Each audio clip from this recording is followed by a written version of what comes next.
Hey guys, Coach Curto here from Icons Rugby. Just chilling in the Moscow airport, about to head to South Africa with the Russian national team, and just reflecting on a question that came up when 2 weeks ago I was asking about what do people want to hear about, and one of the things that came through was a question about training versus talent.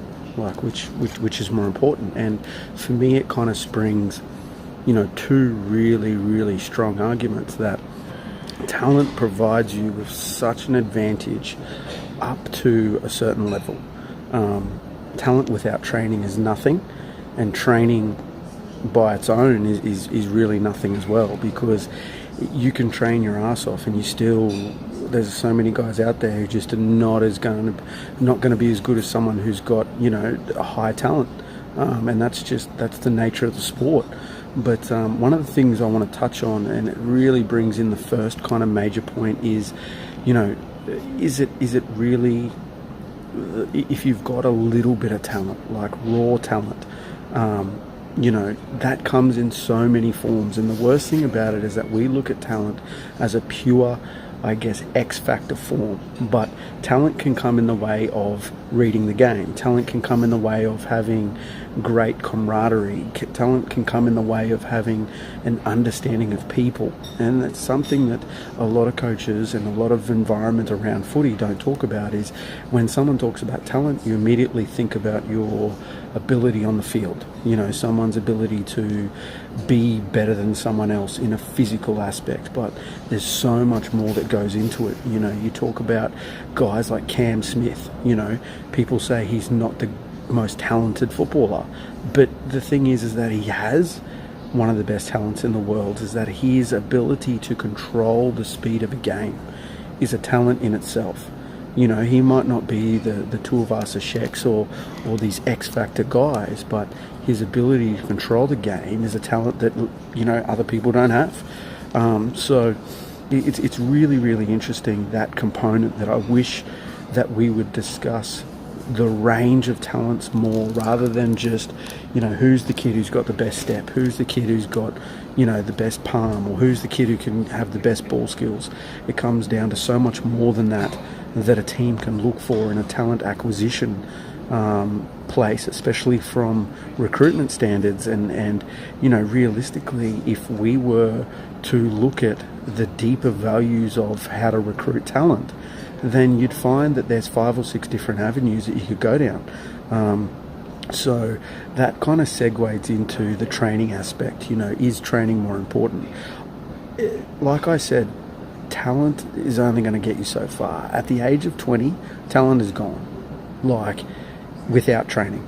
If you haven't put the training in the paddock to match the talent you have, you're not going to reach your potential. You might still make a squad here or there, or play Div 2 professionally and have a decent career average, but compared to what you could have been, you're like the guy who could have made Q Cup but ends up playing third grade. It's really, the talent magnifies, the training magnifies the talent.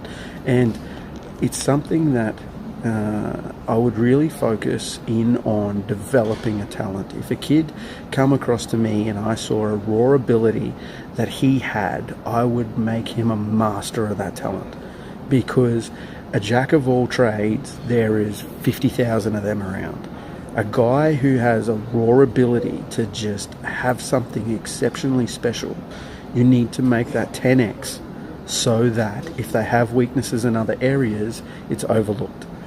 The secondary to that is you need to train those weaknesses, but it's more important in my eyes to have an exceptional talent trained than have a player who can be average across all positions. And that brings it down to that aspect, that it really comes down to the mental side of things. And I think that mental training is not spoken about, because if you were to have a talent and know how to use it, and know when to use it, and know how to control it, that is 10 times better than having this raw talent and these other physical attributes that you don't even know how to activate or use on the field. You know, when to step, when to palm, when to beat a guy one-on-one, when to pass, when to, you know, talk, when to listen.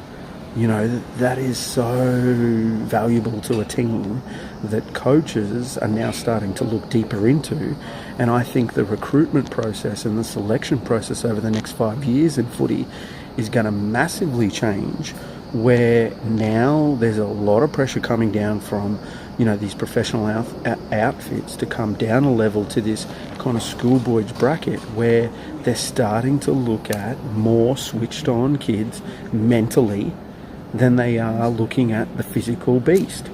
You know, because there's so many of them now. You know, 10 years ago, even 5 years ago, if you were 6 foot, 110 kilos, you were an animal. Now there's 30 of you. You know, it's not as raw as it used to be for this physical talent. But what I hear all the coaches talking about is, wow, that kid's got it. He's switched on, he's focused, he's driven.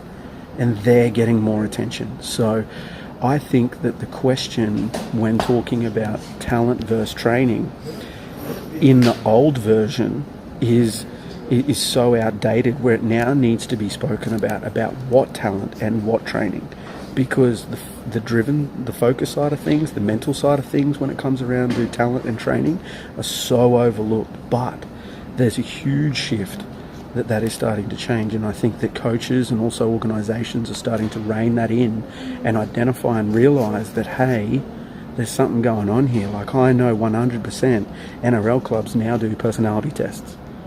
You know, that's something that was for big corporations, would do a personality test to find out who they're recruiting, because there's so much money spent into recruitment. And now that professional sport is going the way that it is, if they're going to invest $100,000 over 5 years or over 2 years for this young talent, they want him to where's the ROI?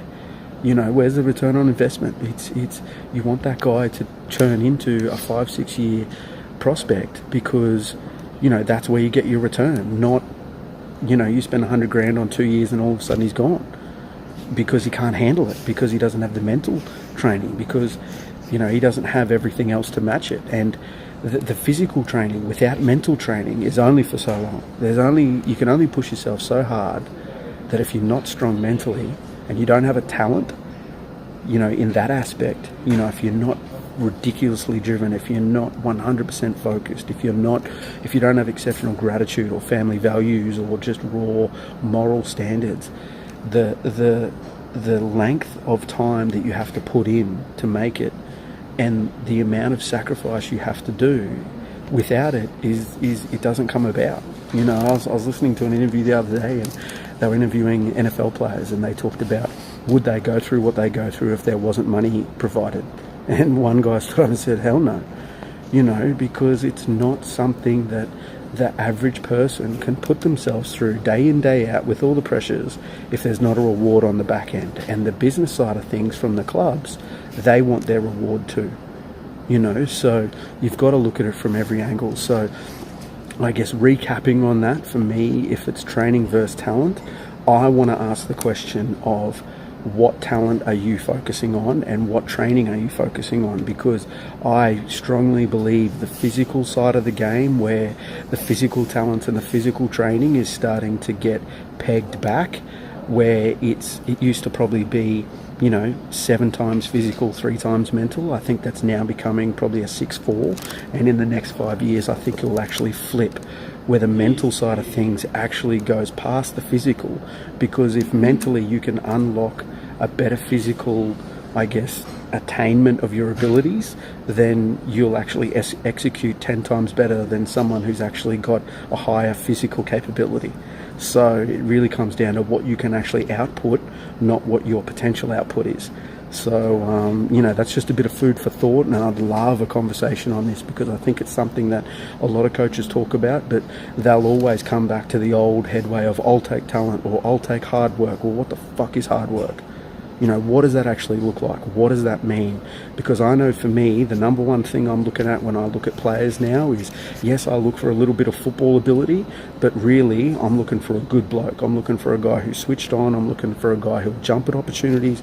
I'll look at a guy who will put the team first. It's all about honesty and trust, and I think that's something that's missing. And you know, it's dangerous. So guys, if you have any thoughts on this, or want to chuck any comments, then just throw them in below, or send me a video like Annalisa did. That was fantastic. That conversation's going to keep going. But all right guys, I'm out. Peace.